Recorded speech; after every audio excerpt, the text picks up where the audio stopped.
Well, Heather, a Virginia AutoZone is under fire after firing an employee who saved the store manager's life. An accused serial robber held the manager at gunpoint.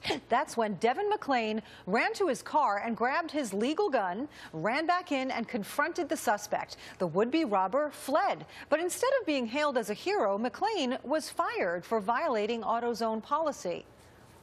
They fired me because I re-entered the store with my personal weapon. They have a zero-tolerance policy against employees having weapons in the store. So is AutoZone's action legal, and is it fair? We'll ask attorney and former prosecutor Elliot Felig. Thank you for joining us. Pleasure.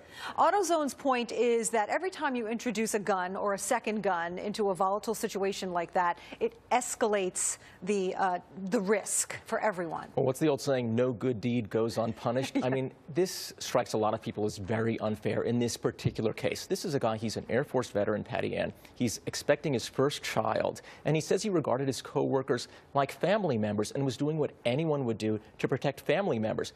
Now look, legally speaking, AutoZone can set the policy as they see fit. Lots of big chains like Walmart have a policy of disengagement, whereby when a potentially dangerous situation arises, the employee manual says you have to back off, disengage, retreat, and leave it to law enforcement.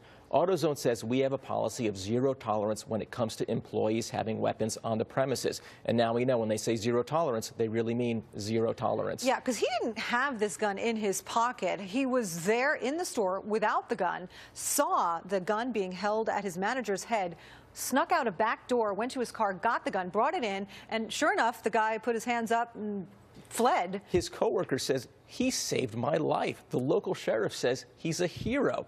AutoZone doesn't see it that way.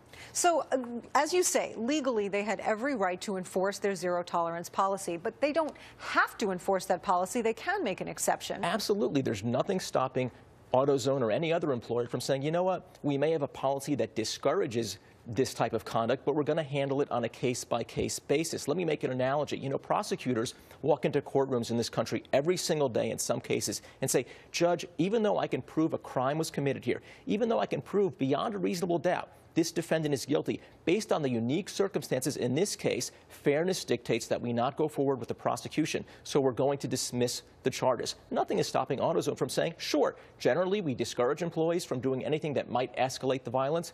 We discourage employees from bringing in guns to the store, but in this particular case, he didn't show up at work with a gun, as you say. He only went and retrieved his legal weapon when he saw his employee, who he regarded as family, in trouble. But now, what about the argument that this guy, he was familiar in the area. He had committed 30 similar armed robberies, and no one was hurt in any of those robberies. He, you know, holds the gun, takes the money, and runs. Now, this guy said, Devin, you know, I recognized him as the so-called fake bearded bandit or something. Right.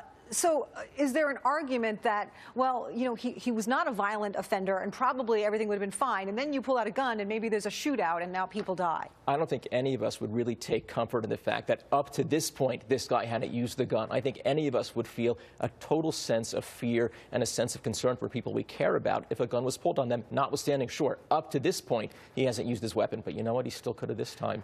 And this guy's a civilian. I mean, it's a lot of judgment calls that you're asking him to make as to what might or might not happen. Sure, and I think there's been a real backlash. There's now a Facebook page that's calling for a boycott of AutoZone unless Mr. McClain is rehired. And look, they say rules are rules. Nothing gets a company's attention more quickly than losing customers to competitors. Well, there was a similar situation with 4 Walmart employees years ago. They threatened to boycott. It wasn't really all that effective, but certainly an interesting case. Absolutely. Elliot Felig, thank you so much for joining us. My pleasure. Thank you. And the time right now, 25 minutes after the